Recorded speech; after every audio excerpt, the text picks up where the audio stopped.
హరి ఓం శ్రీ గురుభ్యో నమ పరమగురుభ్యో నమ శ్రీమదానందతీర్థభగవత్పాదాచార్యగురుభ్యో నమ నరసింహోऽఖిలజ్ఞానమతధ్వాन्तదివాకరः జయత్యమితసద్జ్ఞానసుఖశక్తిపయోనిధిः కళ్యాణాద్భుతగాత్రాయ కామితార్థప్రదాయినే శ్రీమద్వెంకటనాథాయ శ్రీనివాసాయ తే నమః.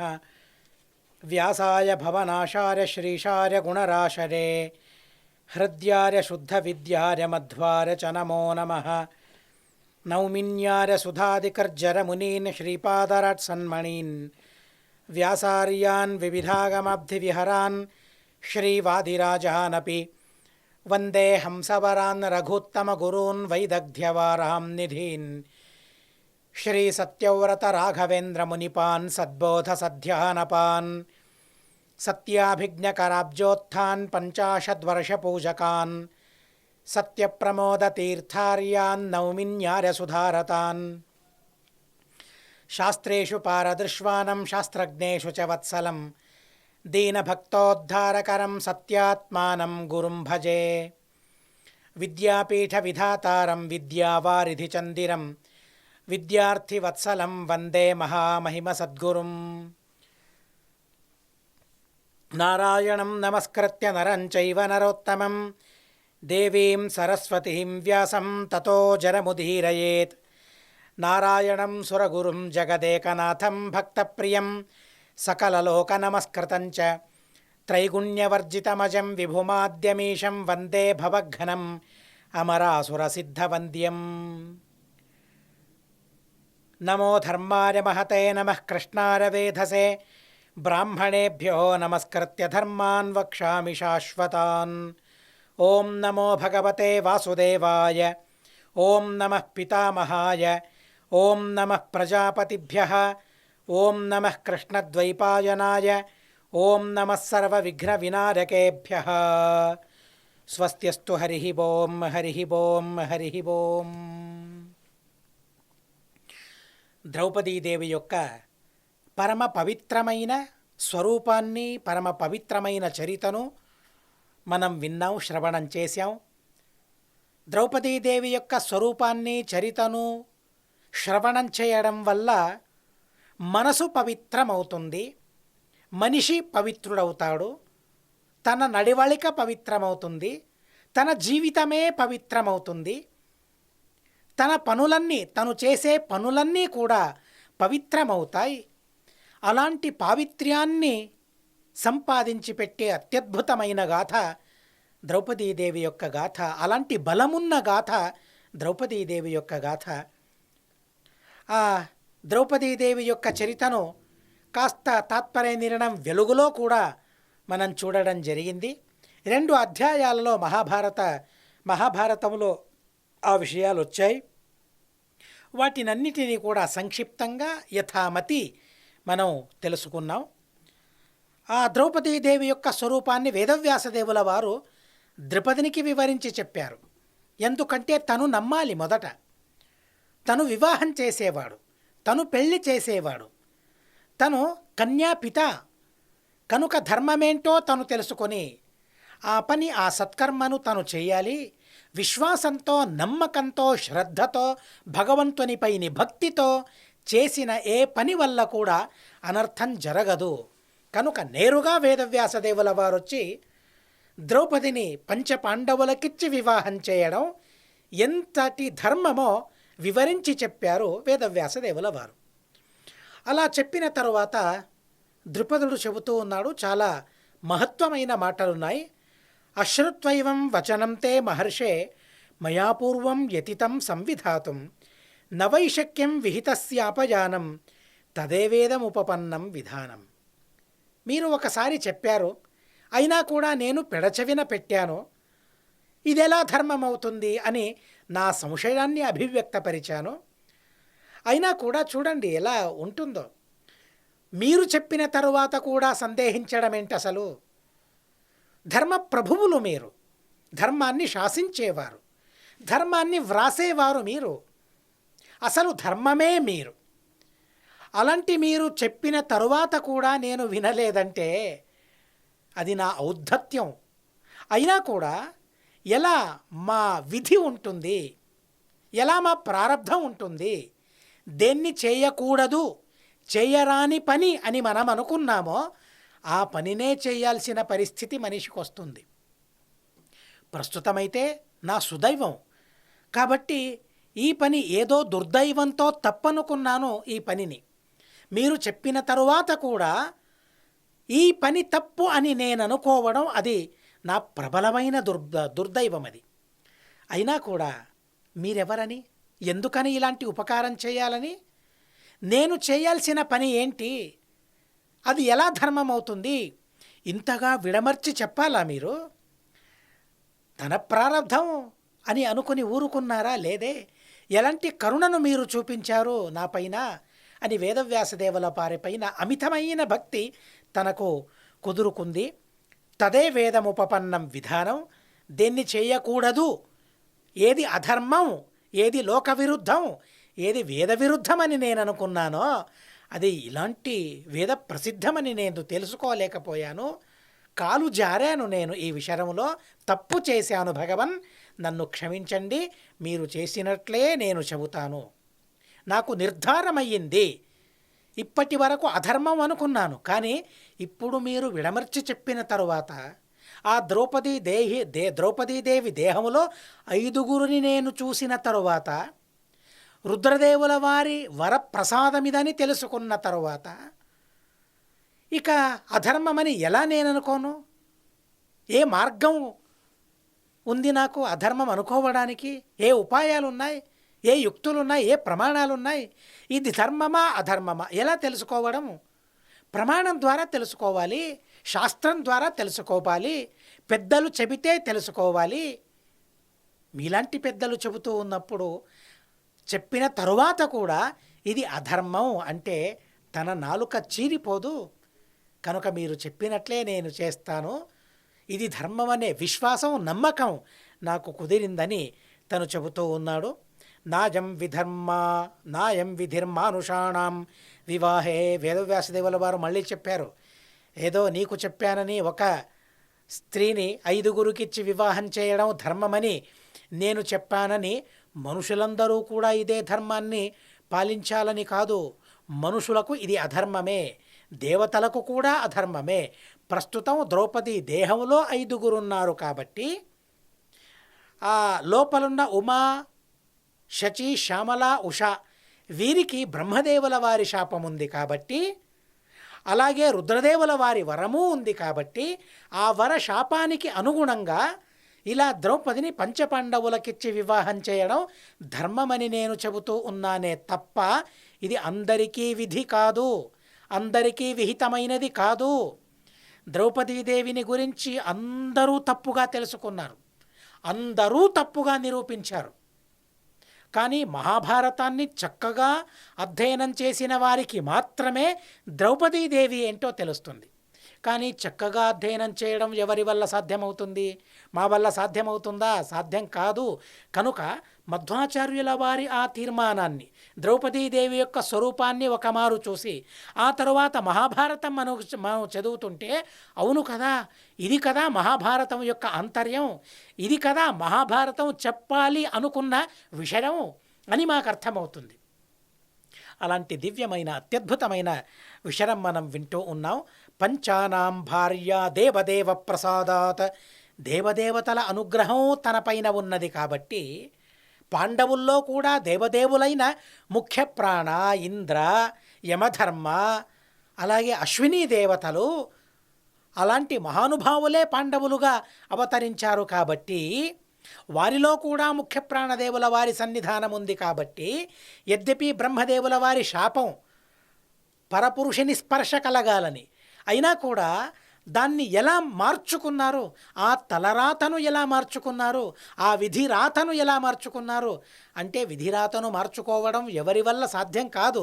విధిరాత ఏంటో తెలుసుకుని ఆ విధిరాతను తమకు అనుగుణంగా చేసుకోవాలని భారతీదేవిని గురించి 1000 సంవత్సరాల వరకు తపస్సు చేసి పరపురుష స్పర్శ జరగాలి అని అన్నారు. కానీ ఆ పరపురుషులు ఎవరు చెప్పలేదే. కనుక ఆ పరపురుషుల్ని ఎన్నుకోవడం మాకే వదిలేశారేమో బ్రహ్మదేవుల వారు. అలా కరుణించారు. అలా మాపై వదిలేసి మమ్మల్ని కరుణించారు ఆ మహానుభావులైన బ్రహ్మదేవుల వారు. కనుక ఆ ముఖ్య ప్రాణదేవుల వారి స్పర్శ మాకు కలిగితే అది తండ్రి స్పర్శలా ఉంటుందని ఆలోచించి భారతీదేవి తమలో ఉండాలని, ఈ దేహంలో ఉండాలని కోరుకుని ఆ వరాన్ని సంపాదించుకున్నారు. కాబట్టి పంచపాండవులతో వివాహం చేసుకోవడం ద్రౌపదికి ధర్మమే.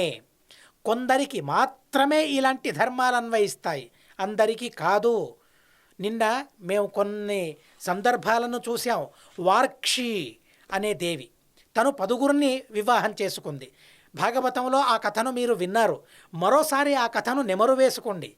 అలాగే జటిల అనే దేవి 7గురు ఋషులను వివాహం చేసుకుంది. అది తనకు ధర్మం. ఇలా కొందరు మాత్రమే ఉన్నారు. ఇలాంటి ధర్మాన్ని పరిపాలించే అర్హత గలవారు కొందరు మాత్రమే. సామాన్యమైన ధర్మం కాదిది. అందరూ స్త్రీలు పరిపాలించాల్సిన ధర్మం కాదిది. కొందరు మాత్రమే పరిపాలించాల్సిన ధర్మం. అందులోనూ ద్రౌపదీదేవి చాలా విశిష్టమైన స్వరూపం కలది. కాబట్టి ఇది అతి ధర్మమైనదని మళ్ళీ మళ్ళీ వివరించి చెప్పిన తరువాత నధర్మస్యాన్ మానవోక్తో నరేంద్ర. చూడండి, ఇక్కడ మానవ అంటే స్వయంభువ మనుస్మృతిని రచించారు. ఆ మనుస్మృతిలో ఇలాంటి ధర్మాన్ని మనుషులకు సమన్వయపరచలేదు. కాబట్టి మనుషులకు ఇది ధర్మం కాదు. మహాభారతంలో ఈ ద్రౌపదీదేవి యొక్క విషయాన్ని రీసెర్చ్ చేయడానికని ఎందరో ప్రయత్నించారు. వ్యర్థమైన విపరీతమైన రీసెర్చ్లనే వారు చేశారు. ఏవేవో దేశంలో ఇలాంటి వ్యవహారాలున్నాయి కాబట్టి అలాంటి తెగలకు చెందిన వారు ఇలా ఒక స్త్రీ అనేక పురుషులను వివాహం చేసుకునే సంప్రదాయాలు అక్కడక్కడెక్కడో ఉన్నాయి కాబట్టి ఇది కూడా అలాంటిదే అని ఏవేవో చెప్పడానికి సాహసించారు. కానీ మహాభారతాన్ని చదివితే కదా అర్థమయ్యేది. లోకాన్ని చదవడం కాదు. మహాభారతాన్ని అర్థం చేసుకోవాలంటే మొట్టమొదట మనం మహాభారతాన్ని చదవాలి. అంతే తప్ప లోకంలో తిరిగినంత మాత్రాన, ఎవరో ఎలా ఉన్నారో అని చూసినంత మాత్రాన దాన్ని మహాభారతానికి సమన్వయపరచడం ఏంటి అసలు? అది మహా అపరాధం. అది మొట్టమొదట మహాభారతాన్ని తెలుసుకోవాలంటే మహాభారతాన్ని తెరిచి చూసి మహాభారతాన్ని అధ్యయనం చేయాలి. పారంపరికమైన విద్యను నేర్చుకోవాలి. మొదట ఆ గురు పరంపర ఉండాలి. ఏదో నాకు తెలిసినట్లు నేను చదివాను, అర్థం చేసుకున్నాను అంటే అది మహాభారతం ఎలా అవుతుందండి? కనుక మహాభారతాన్ని అధ్యయనం చేసే ముందు చాలా జాగ్రత్తగా అధ్యయనం చేయాలి. మేము ముంబై మహానగరంలో విద్యార్థులుగా ఉన్నప్పుడు ఆచార్యుల వారు, ఇప్పుడు మాహులి ఆచార్యుల వారు ఉన్నారే, మాహులి విద్యాసింహాచార్యుల వారు మహాభారతాన్ని ప్రతిరోజూ చెప్పేవారు. అందరికీ ఒక ఆదేశం, చిన్న చితక అందరూ కూడా మహాభారతానికి కూర్చోవాలి. వారు ప్రవచనం చెప్పేవారు. మా కోసం, మాపైని దయతో మహాభారతాన్ని ప్రతిరోజు చెప్పేవారు. ఆ మహాభారతాన్ని వినడానికి కూర్చోవాలి. అలాగే వినడం కాదు, పుస్తకాన్ని ముందు పెట్టుకోవాలి. ఆ పుస్తకాన్ని ముందు పెట్టుకొని ఆ కథను వెంబడించాలి.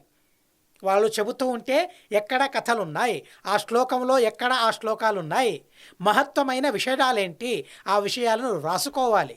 ఇంకా ఆ పుస్తకాలున్నాయి మహాభారతంలోని అప్పుడు మంచి విషయాలు అని మాకు తెలిసిన విషయాలను వ్రాసుకున్న పుస్తకాలు ఇప్పటికీ ఉన్నాయి. అలా గురువుల వారి నుండి అధ్యయనం చేయాలి మహాభారతం.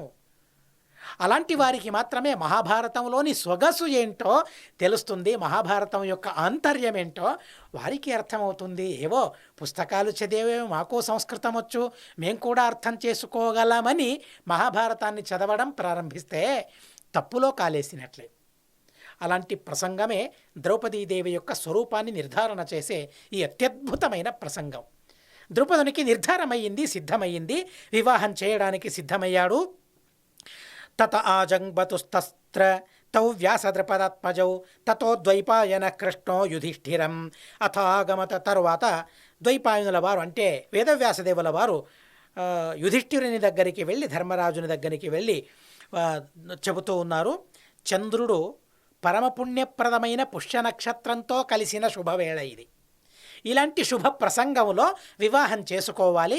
మొదట నువ్వు, తరువాత ఈరోజు భీమసేన దేవుల వారు, ఆ తరువాత రోజు అర్జునుడు, నకుల సహదేవులు.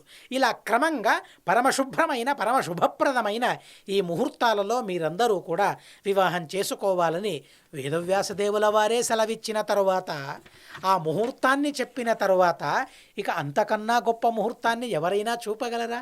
ఎవరైనా చెప్పగలరా? పాండవులందరూ కూడా సంతోషంతో పాణిగ్రహణం చేయడానికి సిద్ధమయ్యారు. ఆ వివాహాన్ని చూడడానికి ఎక్కడెక్కడి నుంచో బ్రాహ్మణులు వచ్చారు. పరమధార్మికులైన బ్రాహ్మణులు, ఋషులు, మునివర్యులందరూ కూడా అక్కడికి విచ్చేశారు. చాలా అద్భుతమైన ధార్మికమైన వివాహం జరుగుతుంది. ఇలాంటి వివాహాన్ని చూడడం అసలు అరుదు, అస్సలు సాధ్యం కానిది అని ఆ వివాహ మహోత్సవాన్ని తిలకించడం ద్వారా పుణ్యాన్ని సేకరించడానికి ఋషులు, మునివర్యులందరూ కూడా తమ తమ తపస్సుకు విరామాన్ని పలికి వివాహం చూడడానికి వచ్చారట. అంటే వివాహం ఎంత పుణ్యప్రదమైనదో గమనించండి. అందులోనూ ద్రౌపదీదేవి యొక్క ఈ వివాహం ఎంత పరమపుణ్యప్రదమైనదో మనం అర్థం చేసుకోవాలి. ఋషులు, మునివర్యులు వారు తపస్సును వదులుకోవడమేంటి వివాహం చూడడానికి? ఏముంటుంది వివాహంలో? అసలు ఏమొస్తుంది వివాహానికి వెళితే? మొన్న నేను ఏదో ఓ ఇంటర్వ్యూ చూశాను, చాలా చిత్రమైన ఇంటర్వ్యూ.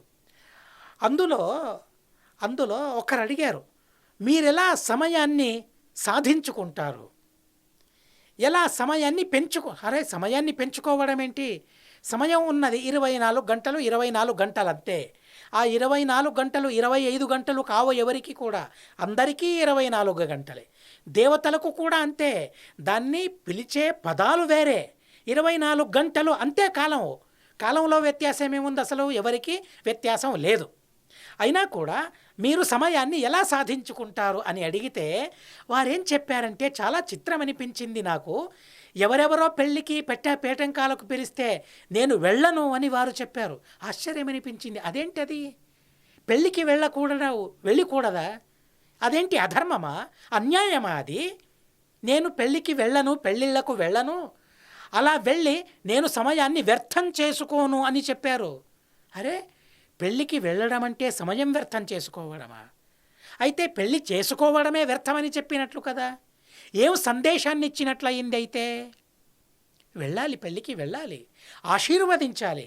మా శుభాశీర్వాదం వల్ల వారి జీవితమంతా సజావుగా సాగాలి. మా ఆశీర్వచనం ఉండాలి.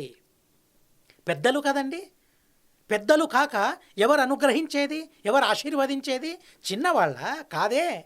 పెద్ద స్థానంలో ఉన్నవాళ్ళు ఆశీర్వదించడానికి సమయం వ్యర్థం అనుకోకూడదండి. పెళ్ళిళ్ళంటే అక్కడ దేవతలు ఉంటారు, దేవతలకు సమయం లేదా? దేవతలకు వ్యర్థమా? దేవతలు రావాలా అక్కడికి? అసలు పరమ కళ్యాణమైన మంత్రాలతో ఆశీర్వాదం జరుగుతూ ఉంటుంది. అలాంటి పెళ్ళికి వెళ్లకుండా సమయాన్ని సాధిస్తానని చెప్పారే, నాకు చాలా బాధ కలిగింది. అసలు ఆ మాటల్ని విని చాలా బాధ కలిగింది. సరే, ఎవరో తెలియని వాళ్ళంతే, అందరి వివాహాలకు వెళ్ళాలని నేను చెప్పడం లేదు. కానీ ఎక్కడికి వెళితే మాకు గౌరవం ఉంటుందో, ఎక్కడికి వెళితే వారు గౌరవంగా దాన్ని అనుకుంటారో, ఇలాంటి వాళ్ళు వచ్చారు అని గౌరవంగా దాన్ని అనుకుంటారో, అలాంటి ప్రేమగా అనుకుంటారో, చాలా ప్రేమను అనుకుంటారో, చాలా ప్రేమతో తను వచ్చాడు, స్నేహంతో వచ్చాడు, కరుణతో తను వచ్చాడు, దయదలిచి తను వచ్చాడు, చాలా సంతోషం కలుగుతుందో. అరే, మేం వెళ్ళే ఒక 5 నిమిషాలో 10 నిమిషాలో అరగంటో 1 గంటో అక్కడికి వెళితే ఎంత ఆనందం వారికి కలుగుతుంది. డబ్బును సంపాదించుకోవడం కోసం ఇలాంటి ఆనందాన్ని నశింపజేయడం ఎలాంటిది అది? కనుక అది కాదు. దేవతలందరూ, ఋషి మునివర్యులందరూ కూడా అక్కడికి విచ్చేశారట. ఎందుకని? అక్కడికి వెళ్ళి ఆ పెళ్ళిని తిలకించి ఆ పుణ్యాన్ని సంపాదించుకోవాలి.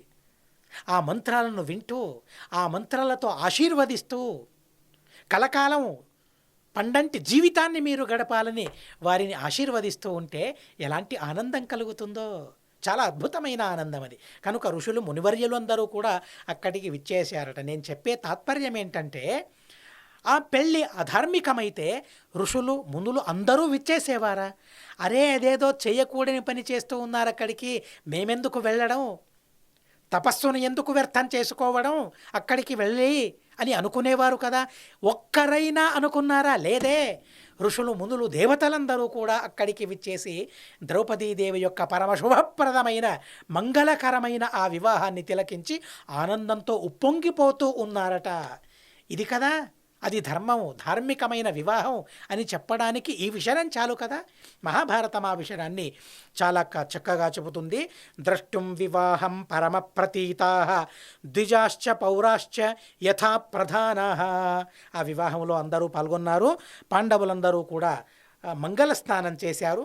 మంగళక్రియను సంపన్నం చేసుకుని గోపీచందనం ధారణ చేసుకుని ముద్రలను ధారణం చేసుకుని వైష్ణవత్వం ఉట్టిపడేలా వారు సిద్ధులై పరమసిద్ధులై వారందరూ కూడా వివాహానికి సిద్ధమవుతూ ఉంటే ధౌమ్యాచార్యుల వారు పౌరోహిత్యం చేయడానికి ముందున్నారట. సామాన్యుల ధౌమ్యాచార్యుల వారు ఒక్కొక్కరి జీవితాన్ని మనం రీసెర్చ్ చేస్తే ఎంతటి మహానుభావులో వారందరూ కూడా ఆ ధౌమ్యాచార్యులంతటి వారు వివాహాన్ని జరిపిస్తూ ఉన్నారంటే అక్కడ అధర్మం యొక్క లేశం లేదని మనం అర్థం చేసుకోవాలి. అసలు మొట్టమొదట పాండవులు ద్రౌపదీదేవి వారిరువురు చాలు ఇది పరమధార్మికమైన వివాహం అని చెప్పడానికి. అంతకన్నా మిన్న ఏంటది? వేదవ్యాసదేవుల వారు అక్కడ ఉన్నారు. ఏ వేదవ్యాసదేవుల వారు ధర్మస్థాపన చేశారో, ధర్మస్థాపన చేయడం కోసం వేద విభజన చేశారో, ధర్మస్థాపన చేయడం కోసం మహాభారతాన్ని రచించారో, ధర్మ సంస్థాపనార్థమై మహాభాగవతం మొదలైన పురాణాలను రచించారో, వాటిని ఉపదేశించారో, శిష్యులకు జ్ఞాన ప్రచారం చేశారో, ఆ జ్ఞానమనే వెలుగుతో ప్రపంచాన్ని విశ్వాన్ని నింపారో, అలాంటి వేదవ్యాసదేవుల వారు ఆ వివాహాన్ని తిలకిస్తూ ఉండగా ఆ వివాహం అధర్మం ఎలా అవుతుంది? ఇదొక్క మాట చాలు అది ఎంతటి ధర్మమో ఎలాంటి ధర్మమో అని చెప్పడానికి. అలా పరమధార్మికమైన ఆ వివాహం జరుగుతూ ఉంది. తతస్సమాధార్య స వేదపారగ జుహావ మంత్రైర్జ్వలితం హుతాశనం. వేదపారంగతుడైన ధౌమ్యాచార్యుడు అక్కడ ఆ అగ్నిలో ఆహుతులను వేయిస్తూ ఉన్నారు. ప్రదక్షిణ చేశారు, అగ్నికి ప్రదక్షిణ చేశారు, పాణిగ్రహణం చేశారు. ఇలా క్రమంగా ఆ ద్రుపదదేవి యొక్క పుత్రికను ధర్మరాజ, భీమ, అర్జున, నకుల, సహదేవ ఈ క్రమంలో రోజుకొకరు వివాహం చేసుకుంటూ ఉన్నారు. వివాహాత్ సప్తమే పదే కన్యాత్వ నిర్ముక్తి లభిస్తుందట ఎప్పుడు? పెళ్ళి జరిగిన తరువాత. కానీ ప్రతిరోజు కూడా తను కన్యగానే ఉందట. ప్రతిరోజు కన్యగానే తను ఉందట. ఎంతటి చిత్రమైన వ్యవస్థ అక్కడ జరిగింది, దైవ వ్యాపారం అక్కడ జరిగింది. అసలు అర్థం కావడం లేదు, అర్థం కాదసలు. అయినా కూడా అర్థం చేసుకోవాల్సిన విషయం ఇవన్నీ కూడా. 1కి 2 సార్లు, 1కి 100 సార్లు, 1కి 1,00,000 సార్లు ఈ విషయాన్ని అధ్యయనం చేసుకుని ఆత్మసాత్ చేసుకోవాలి. అలాంటి అత్యద్భుతమైన విషయాలు ఇవన్నీ కూడా. ఇదంచ తత్రాద్భుత రూపముత్తమం జగాదదేవర్షిరతీతమానుషం. అక్కడ స్వయం నారదుల వారు విచ్చేసి అతీతమానుషమైన సంస్కారం ఇది అంటే మనుషులకు అసాధ్యమైనది ఇది, అలాంటి అత్యద్భుతమైన ధర్మం అది అని చెప్పారు. వివాహం జరిగిన తరువాత ద్రుపదుడు పాండవులందరికీ కూడా వారు సుఖంగా ఉండాలి, నా కూతురు సుఖంగా ఉండాలి అని ప్రేమతో తనంతటినీ ధారపోస్తూ ఉన్నాడు. కన్యను మాత్రమే దానం చేయడం లేదు, విధమైన సంపదను కూడా దానం చేస్తూ ఉన్నాడు. అలా వివాహం జరిగింది. పాండవై సహ సంయోగం గతస్య ద్రుపదస్య చ. ఆ పాండవులకు ద్రుపదునికి ఆ విశిష్టమైన సంబంధం కుదిరింది, సంబంధం సంపన్నమయ్యింది. అలా పాండవుల సంబంధాన్ని పెంచుకున్న తరువాత ఏమవుతుందంటే, ఒక రాజు తన కుమార్తెను మరో రాజకుమారునికిచ్చి పెళ్లి చేస్తే తను బలవంతుడవుతాడు. ఆ రాజ్యం ఈ రాజ్యం ఒకటవుతుంది. 2 రాజ్యాలు ఒకటవుతాయి.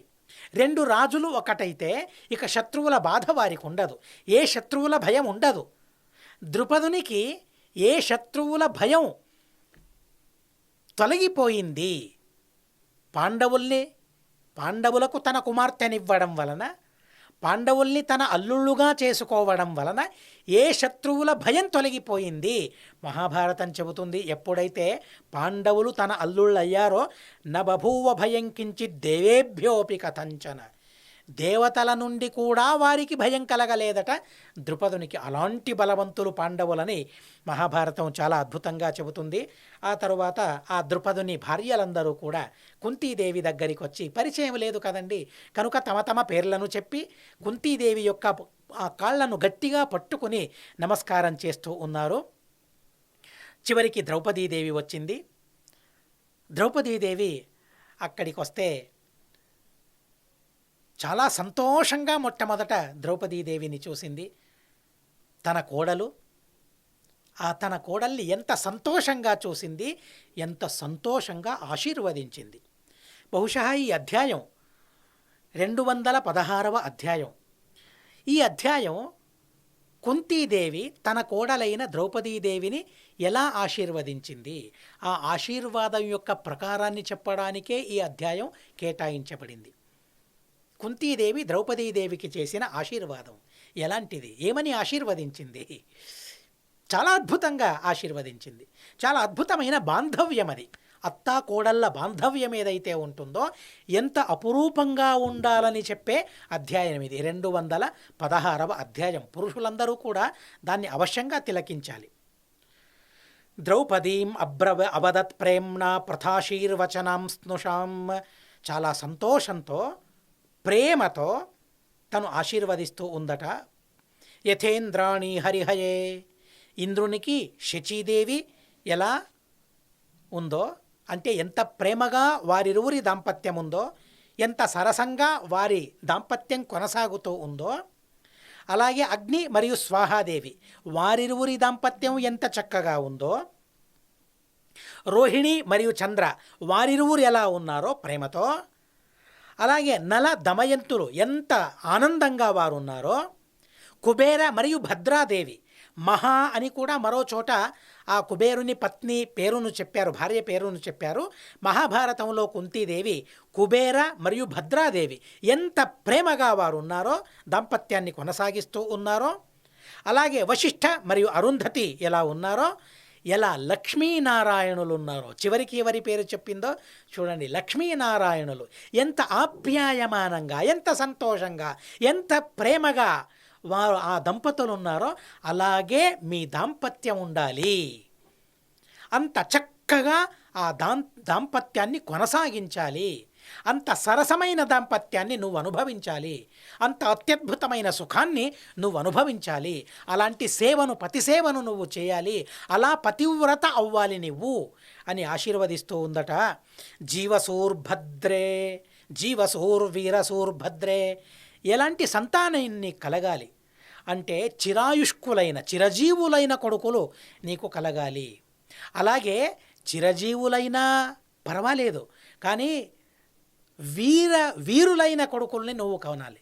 క్షత్రియురాలివి కదా, రాణివి కదా, రాణి ఎలాంటి కొడుకుల్ని కనాలి, రాణికి ఎలాంటి సంతానం ఉండాలంటే రాణి స్వయం వీరసు అవ్వాలి. వీరులైన పుత్రుల్ని తను కనాలి. ఎందుకని ముందు సమాజానికి వారు కావాలి, ఆ వీర్యవంతులు కావాలి. కనుక అలాంటి కొడుకులు నీకు కలగాలని చక్కగా ఆశీర్వాదం చేస్తూ ఉంది. బహు సౌఖ్య సమన్విత, అత్యద్భుతమైన సౌఖ్యాన్ని నువ్వు పొందాలి. నువ్వేం పని చేయాలి, స్త్రీలు ఏం పని చేయాలి, చాలా చక్కగా ఒక్క శ్లోకంలో ఎంత అద్భుతంగా చెబుతుందంటే, అతిథీన్ ఆగతాన్ సాధూన్ వృద్ధాన్ బాలాన్ తథా గురూన్ పూజయంత్యా యథా న్యాయం శశ్వద్గచ్చంతు తే సమాహ. బ్రతికినంతకాలం ఎలా బ్రతకాలి, 100 సంవత్సరములోని బ్రతుకు ఎలా ఉండాలి, 100 సంవత్సరాల బ్రతుకు ఎలా ఉండాలి, మనిషి జీవితం ఎలా ఉండాలి, చాలా చక్కగా ఒకే ఒక్క శ్లోకంలో ఆ కుంతీదేవి చెబుతూ ఉంది. నేనెలా ఉన్నానో నువ్వు అలాగే ఉండాలి. నాలోని భావనలేంటో ఆ భావనలు నీలో కూడా ఉండాలి. ఎలా ఉండాలి? అతిథుల్ని పూజించాలి, అభ్యాగతుల్ని పూజించాలి, సాధువులను అర్చించాలి, వృద్ధులను అర్చించాలి, బాలకులకు తగిన సేవలను చేయాలి, బాలకుల్ని పోషించాలి, అలాగే గురువులను పూజించాలి. వీరందరినీ పూజిస్తూ నీ జీవితం గడవాలి. జీవితంలో చేయాల్సిన పనులేంటో చూడండి. ఏ పనులను చేయాలని కుంతీదేవి చెబుతూ ఉందో చూడండి. ఏ పనులను తను చేసిందో ఇదివరకు, ఆ ఇప్పుడు కూడా ఏ పనులను తను చేస్తూ ఉందో ఆ పనుల్ని అప్పగిస్తూ ఉంది తన కోడలికి. ఇప్పటి వరకు నేను ఒక కోడలినై ఏ ఏ పనుల్ని నేను చేశానో, ఏ పనుల్ని చేసి నేను ఆనందాన్ని అనుభవించానో, ఏ కర్మలను ఆచరించి ధన్యతను నేను పొందానో, ఏ పనుల్ని చేసి పుణ్యాన్ని కూడగట్టుకున్నానో అలాంటి పనుల్ని నువ్వు చేయాలి. ఏంటా పనులు? అతిథి సేవ, అభ్యాగత సేవ, సాధుసేవ, వృద్ధసేవ, బాలసేవ, గురుసేవ, వీటినన్నిటినీ చేయడం వల్ల ఆ జీవితం ఎంత పరిపక్వమవుతుందో, ఎంత అద్భుతమైన ఆనందం ఆ జీవితంలో నిండుకుంటుందో అలాంటి ఆనందం మరే జీవితంలోనూ ఉండదు. కనుక జీవితంలో దీన్ని అనుభవించి తీరాలి. పూజను చేసి ఆ పుణ్యాన్ని కూడగట్టుకోవాలి అని ద్రౌపదీదేవిని ఆశీర్వదిస్తూ ఉంది. ఇప్పుడెలా కళకళలాడుతూ నువ్వు ఉన్నావో, ఆనందంగా నువ్వు ఉన్నావో, ఇలాగే ఈ ఆనందాన్ని నేను చూడాలి. ఇంతకన్నా అభివృద్ధమైన ఆనందాన్ని నేను చూస్తాను. ఎంత నమ్మకంగా తను చెబుతూ ఉందో చూడండి. పైన చెప్పిన పనులను చేసినట్లయితే తన జీవితంలో ఈ ఆనందం రెండింతలై, మూడింతలై, వందింతలై, అలా 1000కి లక్షలకు రెట్లుగా పెరుగుతూ పోతుందే తప్ప ఈ ఆనందం తరగదు ఎప్పుడు ఇలాంటి పనులను చేయడం వల్ల.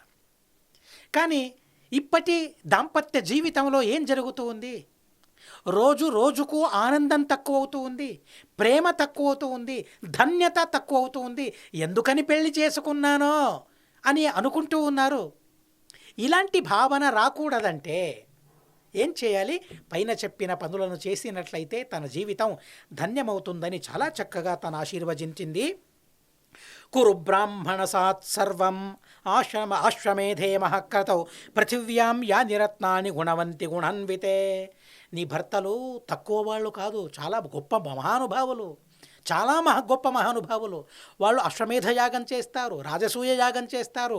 అలా యాగం చేసినప్పుడు ఏం చేయాలి? ఎలా దానం చేయాలి?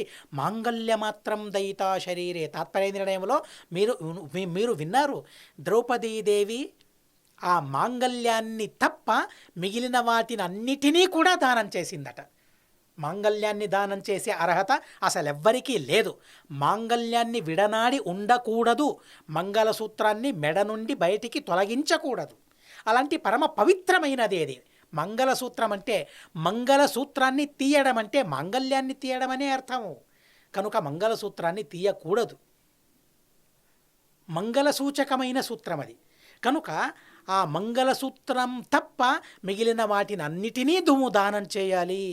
ఎలాంటి ఉదాత్తమైన భావన మనిషికి ఉండాలో ఎలా చెబుతూ ఉందో చూడండి. భార్యగా ఎలా ఉండాలి? యజ్ఞానికి సహకారం చేయాలి. యజ్ఞం చేసిన తరువాత దానం చేయడానికి కూడా అలా వెనుకంజ వేయకూడదు.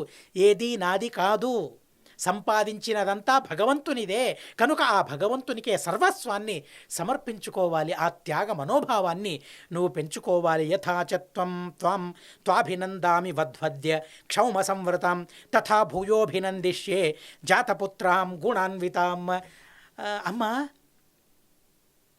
ద్రౌపదీదేవి, ఒక మాట గుర్తుపెట్టుకో. కుంతీదేవి ఎంత ప్రేమగా చెబుతూ ఉందంటే, ఇప్పుడు నువ్వు నాకు కొత్తదానివి. ఇప్పుడు నిన్ను చూసి సంతోషిస్తూ ఎలా ఆశీర్వదిస్తూ ఉన్నానో, ఇంతకన్నా అత్యధికమైన సంతోషాన్ని నీ గుణగణాలను చూసి నేను పొందుతాను ఖచ్చితంగా. ఆ గుణగణాలను చూసి ఇంతకన్నా అత్యధికంగా నేను ఆశీర్వదిస్తాను. ఆ రోజుల్ని ముందు నువ్వే చూస్తావు. అంతగా గుణవంతురాలివి నువ్వు అని ఆ ద్రౌపదిని అక్కున చేర్చుకొని, ఆ ద్రౌపదిని కౌగిలించుకొని, ఆ ద్రౌపదితో ప్రేమతో మాట్లాడుతూ ఉంటే అసలు ఎంత మురిసిపోయిందని. నేను ఇన్ని రోజుల వరకు తల్లిదండ్రుల దగ్గర ఉన్నాను, ఇకపైన అత్త ఇంటికి వెళుతూ ఉన్నానా? కాదే. నాకు మరో తల్లిగా తనుంది, మరో తండ్రిగా తనుంది. అలాంటి ఉపదేశాలను తను చేస్తూ ఉంది, అంతగా ఆశీర్వదిస్తూ ఉంది. అలా ఇంతవరకు అసలు నా తల్లి నా తండ్రి ఇంతగా ఆశీర్వదించారో నాకు తెలియదు. కానీ నా అత్తమ్మ ఎంత అద్భుతంగా నన్ను ఆశీర్వదిస్తూ ఉందో అని తను అనుకుంది. మురిసిపోయింది, సంతోషం కలిగింది తనకు. తత్సర్వం ప్రతిజగ్రాహ ధర్మరాజో యుధిష్ఠిర ముదా పరమయారుక్తో గోవింద ప్రియ కామ్యయ.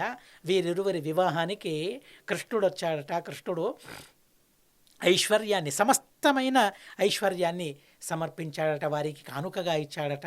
కృష్ణుడు సమర్పించిన ఆ, కృష్ణుడు ఆశీర్వదించిన కృష్ణుడు ఆశీర్వదించిన ఆ ఆభరణాలను వాటినన్నిటినీ తీసుకున్నారట పాండవులు. ఎందుకని? గోవింద ప్రియ కామ్యేయ. చూడండి, ఎవరైతే పెద్దలు కానుకలను మనకిస్తే ఎలా తీసుకోవాలి మహాభారతం చెబుతుందండి.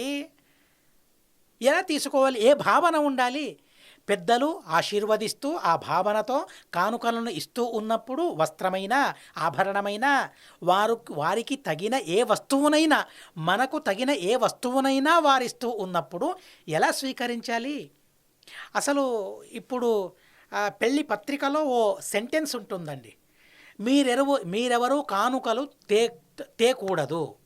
ఇలాంటిదేదో ఒక వాక్యం వ్రాసి ఉంటారు అక్కడ. కాదండి, అలా వ్రాయకూడదు. ఎందుకంటే వాటిని స్వీకరించాలి మనం. ఎందుకని స్వీకరించాలంటే గోవింద ప్రియకామ్యయ. అలా వారివ్వడం ద్వారా, ఇచ్చిన వస్తువును ప్రేమతో స్వీకరించడం ద్వారా ఇరువురిలోనూ ప్రేమ పెరుగుతుందట. ఈ కానుకలు ఏవైతే ఉన్నాయో ప్రేమను పెంపొందించే సాధనాలు ఇవి. కనుక ఇచ్చేటప్పుడు జాగ్రత్తతో మనం ఇవ్వాలి. ఏమిస్తే తనకు సంతోషం కలుగుతుంది, తనకు కాదు, ఏమిస్తే నాకు, ఎవరైనా ఏమిస్తే నాకు సంతోషం కలుగుతుంది అని తను ఆలోచించుకోవాలి. 1కి 2 సార్లు, 1కి 10 సార్లు ఆలోచించుకుని ఏదిస్తే నేను విసిరేస్తాను, ఏదిస్తే ప్రేమతో స్వీకరిస్తాను, ఆ ప్రేమతో స్వీకరించే వస్తువు ఏది నాకు ఇష్టమైనది అనే వస్తువేదో నేను తెలుసుకుని అలాంటి వస్తువునిచ్చే ప్రయత్నం చేయాలి. అలాంటి వస్తువునిస్తూ ఉన్నప్పుడు ప్రేమతో దాన్ని స్వీకరించి ఆ వస్తువును ఉపయోగించుకోవాలి. దానివల్ల ప్రేమ పెరుగుతుందండి. ఎవరో దుస్తువులనిచ్చారు, వస్త్రాలనిచ్చారు. ఆ వస్త్రాల్ని ధరించినప్పుడు వారు గుర్తుకొస్తారు కదండి. అరే, ఇది వారు కదా ఇచ్చింది, ఎంత ప్రేమతో ఇచ్చారో, ఎంత బాగుందో అసలు కట్టుకోవడానికి. అలా వారిచ్చిన వస్తువులను ఉపయోగిస్తూ ఉన్నప్పుడు వారు గుర్తుకొస్తారు. వారు గుర్తుకొచ్చినప్పుడు వారిపైన ప్రేమ ఉప్పొంగుతుంది. అలా ప్రేమ అభివృద్ధమవుతుంది ఇవ్వడం వల్ల, తీసుకోవడం వల్ల. అలా ప్రేమను పెంచుకునే సాధనాలు ఇవన్నీ కూడా. కనుక భగవంతుడు ఆ వస్త్రాలను కానీ ఆ ఆభరణాలను కానీ పంపించినప్పుడు దాన్ని ఆ భగవంతుని పైన ప్రేమ ఇంతకు మరింతగా పెరగాలనే ఉద్దేశంతో పాండవులందరూ కూడా వాటిని స్వీకరించారు. మరోసారి ఆ పదాన్ని గమనించండి. గోవింద ప్రియకామ్యయ ప్రతిజగ్రాహ తత్సర్వం. కృష్ణుడు పంపించిన వస్తువులన్నిటినీ కూడా తను స్వీకరించాడు, భగవంతుని ప్రేమను పెంపొందించుకున్నాడనే అత్యద్భుతమైన విషయాన్ని మహాభారతం తెలుపుతూ ఉంది. ఇది శ్రీమన్మహాభారతే ఆదిపర్వణి వైవాహిక పర్వణి షోడశాధిక 200వ. ఇక్కడి వరకు వైవాహిక పర్వం సమాప్తమవుతుంది. ఆ తరువాత విదురాగమన రాజ్యలాభ పర్వం, విదురుడు రావడం, పాండవులకు రాజ్యం దక్కడం, ఈ విషయాలన్నిటినీ కూడా విదురాగమన రాజ్యలాభ పర్వంలో చెబుతారు. తతో రాజ్ఞాం చరైరాప్తై ప్రవృత్తిరుపనీయత పాండవైరుపసంపన్న ద్రౌపది పతిభిశుభ. తర్వాత అక్కడి నుంచి రాజులందరూ వెళ్ళిపోయిన రాజులందరికీ కూడా తమ గూఢచారుల ద్వారా తెలుసుకున్న విషయం ఏంటంటే, వారందరూ రాజులు. అక్కడ ఆ ద్రౌపదిని గెలుచుకుంది ఎవరు అసలు? ఆ యుద్ధంలో ఆ స్వయంవరంలో బాణాన్ని ఎక్కుపెట్టిన వాడెవరు? తను అర్జునుడు. అందరినీ చిన్నాభిన్నం చేసిన వాడు భీమసేన దేవుడు. వారందరూ కూడా పాండవులు ద్రౌపదీదేవిని పెళ్లి చేసుకున్నారనే వార్తను విన్న రాజులందరూ కూడా చాలా సంతోషంగా ఉన్నారు. ఇలాంటి పని చేశాడే దుర్యోధనుడు, తనకు పంతు పలికాడే ధృతరాష్ట్రుడు అని వారిని నిందించారు. పాండవులకు వివాహం జరిగిందనే పరమ పవిత్రమైన వార్తను విని అందరూ కూడా సంబరంలో, సంతోషంలో మునిగిపోయారనే విషయాన్ని ఆ తరువాతి పర్వం తెలుపుతుంది. అస్మద్గురువంతర్గత తాత్విక దేవతాంతర్గత భారతీరమణ ముఖ్య ప్రాణాంతర్గత శ్రీకృష్ణార్పణమస్తు. అక్షరం కర్మ యస్మిన్ పరే స్వర్పితం ప్రక్షరం యాంతి దుఃఖాని యన్నామతః అక్షరోయో అజర సర్వదేవామృతః కుక్షిగం యస్య విశ్వం సదాజాదికం ప్రణరామో వాసుదేవం దేవతామండలాఖండమండనం. హరి ఓం అనేన భావియత్ పుణ్యం అవాప్నోతు గురుర్మమ.